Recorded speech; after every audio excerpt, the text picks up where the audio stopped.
Hello guys, welcome to the Elias Lakshmi education society. मेरा नाम रोहित है और आज की वीडियो जैसे कि आप थंबनेल में भी देख चुके हैं और ऊपर अभी टाइटल क्या लिखा हुआ है, reaction of metals with acids पढ़ेंगे। तो ये केमिकल प्रॉपर्टीज के सारे पार्ट चल रहे हैं वीडियो बाय वीडियो। तो इससे पहले हमने पढ़ा था क्या, रिएक्शन ऑफ मेटल विद, सबसे पहले पढ़ा था ऑक्सीजन।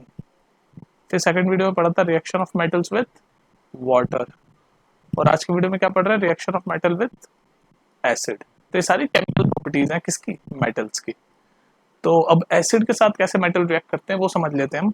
ठीक है, तो इस वीडियो में हम देखने वाले हैं कि अगर मेटल एसिड के साथ रिएक्ट करे तो क्या होता है। तो उसकी जनरल इक्वेशन देख लो, या जनरली क्या होता है।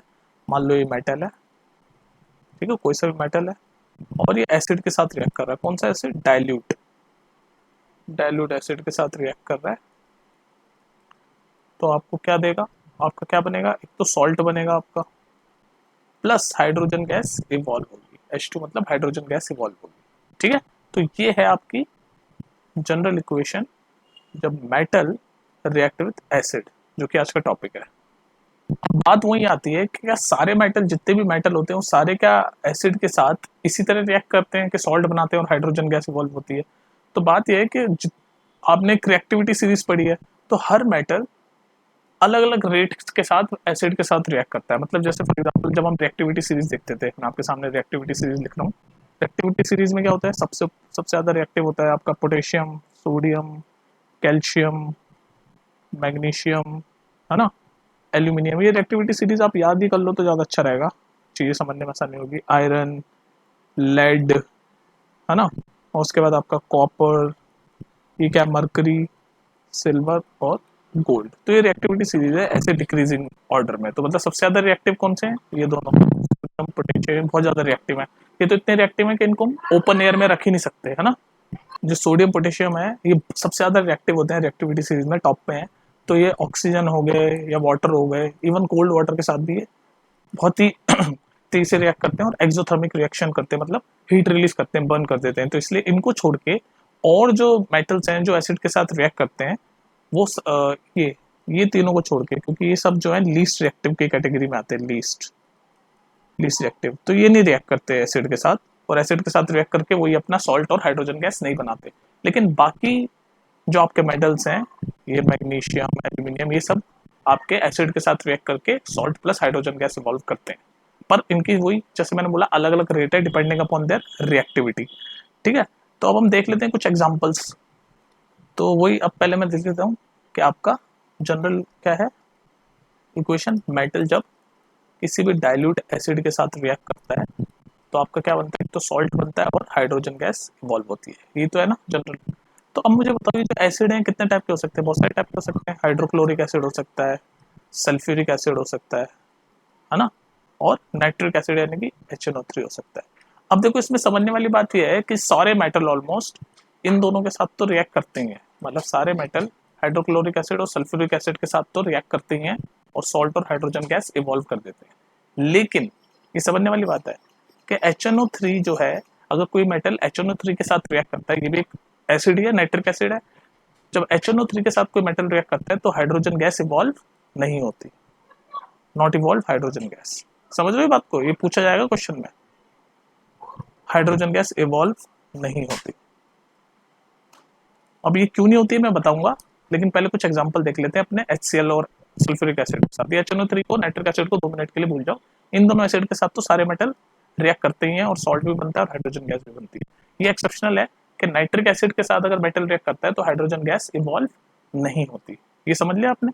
अब देख लेते हैं कुछ एग्जाम्पल्स, पहले एग्जाम्पल इक्वेशंस। तो देखते हैं, जिंक का एग्जांपल देख लेते हैं। पहले वही मैं जनरल इक्वेशन लिख देता हूँ ताकि आपको समझने में आसानी हो। तो जनरल इक्वेशन है, मेटल किसी भी एसिड के साथ रिएक्ट किया, डायरेक्ट एसिड के साथ, तो क्या बनता है, सॉल्ट बनता है और हाइड्रोजन गैस इवॉल्व होती है। जो साइन है इसका मतलब होता है इवॉल्व ऑफ हाइड्रोजन गैस। ये ऐसे एरो ऊपर होता है ना, इसका मतलब ये साइन किस चीज का है कि हाइड्रोजन गैस इवॉल्व हो रही है।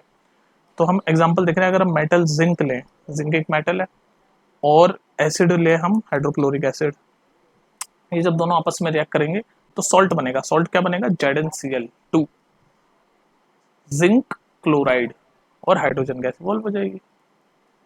ये बैलेंस है कि नहीं है, Cl के यहाँ 2 होने चाहिए थे, यहाँ 2 डाल दिए, फिर यहाँ H के 2 हो जाएंगे, H के 2 हो गए बैलेंस्ड।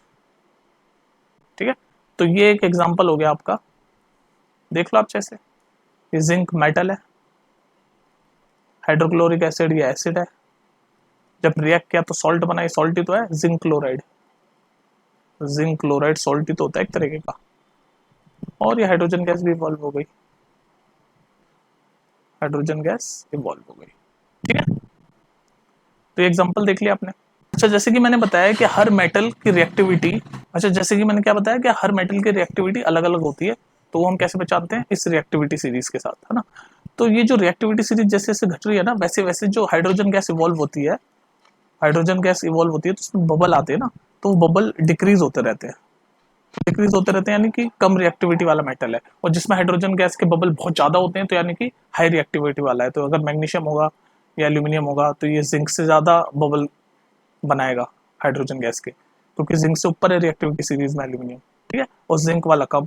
तो इस तरह से मतलब हर मेटल जो एसिड के साथ रिएक्ट करेगा उसकी जो रेट है वो अलग अलग होगी, और वो कैसे पता चलते हैं कि जो बबल आते हैं हाइड्रोजन गैस के वो कम होते जाते हैं अगर मेटल जो है वो लेस रिएक्टिव वाला है, ठीक है।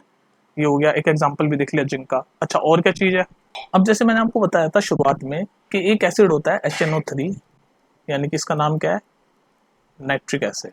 तो जब नाइट्रिक एसिड के साथ मेटल रिएक्ट करता है तो आपका हाइड्रोजन गैस इवॉल्व नहीं होता, ये मैंने आपको बताया था। तो इसके पीछे रीजन क्या है, इसके पीछे रीजन ये है कि जो नाइट्रिक एसिड है ना, ये जो नाइट्रिक एसिड है HNO3, ये एक ऑक्सीडाइजिंग एजेंट है, ऑक्सीडाइजिंग एजेंट। ऑक्सीडाइजिंग एजेंट मतलब जो किसी एलिमेंट को, कंपाउंड को ऑक्सीडाइज कर देता है, मतलब या तो उसके अंदर ऑक्सीजन ऐड कर दे या फिर उसके अंदर से हाइड्रोजन रिमूव कर दे, यही होती थी डेफिनेशन ऑक्सीडाइजिंग एजेंट की। कोई ऐसा कंपाउंड, जैसे या कंपाउंड या फॉर्मूला, जैसे यहाँ पर नाइट्रिक एसिड है, एक ऑक्सीडाइजिंग एजेंट है जो कि दूसरे एलिमेंट में से या तो हाइड्रोजन रिमूव कर दे या फिर ऑक्सीजन ऐड कर दे, तो उसको हम बोलते हैं ऑक्सीडाइजिंग एजेंट। तो ये HNO3 ऑक्सीडाइजिंग एजेंट होता है, तो इसीलिए ये हाइड्रोजन गैस इवॉल्व नहीं करता। ये एक्चुअली होता क्या है कि जो हाइड्रोजन गैस बनी है उसके अंदर ऑक्सीजन ऐड कर देता है और वाटर बन जाता है। भाई हमारी जो रिएक्शन होती थी ऐसे होती थी ना, metal plus acid gives salt plus hydrogen gas. तो अगर हम इस एसिड की जगह ये HNO3 यूज करते हैं तो ये HNO3 ऑक्सीडाइजिंग एजेंट है, तो ये HNO3 ये जो हाइड्रोजन गैस इवॉल्व हुई है ना, इसके अंदर ऑक्सीजन ऐड कर देता है, ऑक्सीडाइज कर देता है इसको।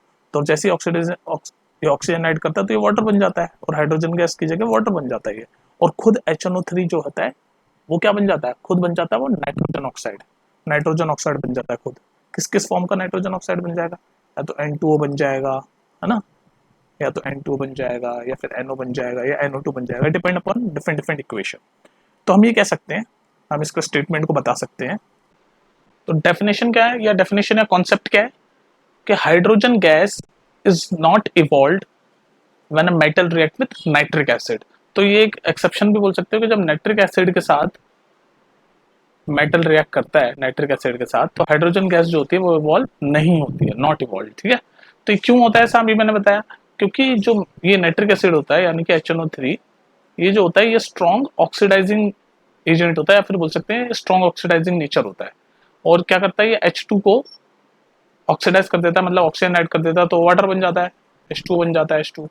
और जो इटसेल्फ यानी खुद HNO3 में से हाइड्रोजन निकल जाता है, तब ऑक्सीडाइज हो जाता है, तो क्या बन जाता है वो नाइट्रोजन ऑक्साइड, यानी कि जैसे NO2 NO, इस तरह से कुछ एलिमेंट बन जाता है, समझ रहे हो। तो इसीलिए जो नाइट्रिक एसिड है हम वो वाला एसिड यूज नहीं करते हैं, या फिर नाइट्रिक एसिड के साथ मेटल रिएक्ट करते हैं जब, तो हाइड्रोजन गैस इवॉल्व नहीं होती है। पर इसके भी एक्सेप्शन है, कुछ ऐसे मेटल हैं जो नाइट्रिक एसिड के साथ भी हाइड्रोजन गैस इवॉल्व कर देते हैं, हमेशा केमिस्ट्री में ये एक्सेप्शन ऑलवेज देयर। तो वो कौन कौन सा मेटल है, जैसे एक तो मैग्नीशियम है और एक मैंगनीज। ये 1 मार्क में पूछ सकता है आपसे, 1 मार्क में, कि ऐसे कौन से मेटल हैं जो नाइट्रिक एसिड जब हम यूज करते हैं तो भी हाइड्रोजन गैस इवॉल्व कर देता है। तो वो कौन से दो मेटल बताओगे, मैग्नीशियम और मैंगनीज, ठीक है। तो इसकी जनरलाइज इक्वेशन कैसे बनेगी, कि भाई मान लो जनरलाइज इक्वेशन इसकी कैसे बनेगी, मैं सिर्फ बता रहा हूँ आपको, वरना इतना जानना काफी है। मान लो कोई मेटल लिया और हमने एसिड कौन सा यूज किया, इस बार हमने एसिड किया HNO3 नाइट्रिक एसिड। तो आपका क्या बनता है, एक तो सॉल्ट बनता है, तो सॉल्ट तो बनेगा, और एक हाइड्रोजन गैस बननी चाहिए थी, लेकिन नाइट्रिक एसिड है तो हाइड्रोजन गैस नहीं बनेगी, क्या बनेगा, वाटर बनेगा।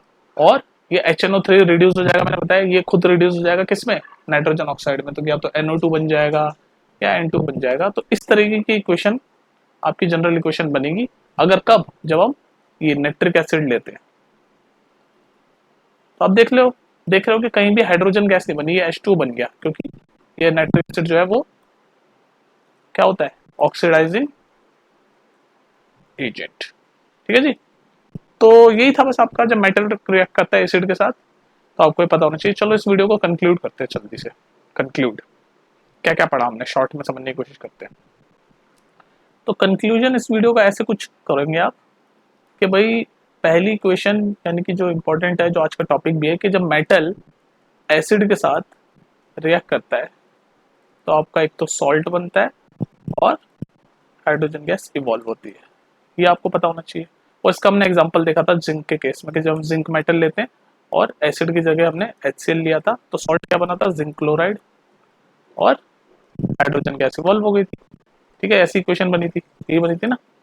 अच्छा, और क्या पढ़ा हमने आज के वीडियो में, और हमने पढ़ा कि अगर हम HCl यानी हाइड्रोक्लोरिक एसिड लेते हैं या सल्फ्यूरिक एसिड यानी कि H2SO4 लेते हैं तो ये जनरल इक्वेशन सेटिस्फाई हो जाएगी, यानी कि हाइड्रोजन गैस इवॉल्व हो जाएगा। लेकिन अगर हम नाइट्रिक एसिड लेते हैं तो हाइड्रोजन गैस इवॉल्व नहीं होती।